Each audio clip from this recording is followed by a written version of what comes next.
In this video, I'm going to show you how to add filters on Wix. Now, if we check the shop section of my web page, we can see that there are no filters available. What I only have is the sort by option right here. Now, to add a filter, what we need to do is to head to our dashboard right here. Then at the home page, click on Edit Site. This will allow us to load up the Wix website editor. So once that loads up, we're just going to look for Pages and Menu on the left side of the screen. Then click on Shop.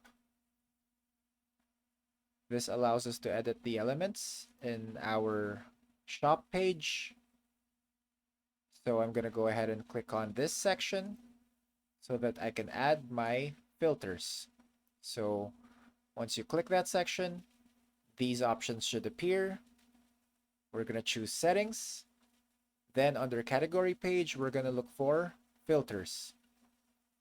Now currently it's turned off, but we can just go ahead and click on it so that the filters will be activated. And now as you can see, we have a filter by option. You can change this title if you like. You can also edit these, and you can also create a custom filter. So once you're satisfied with that, just go ahead and close that. Hit save. Then click on Publish Now. Once that's done, we're just going to check our website. Go to Shop right here.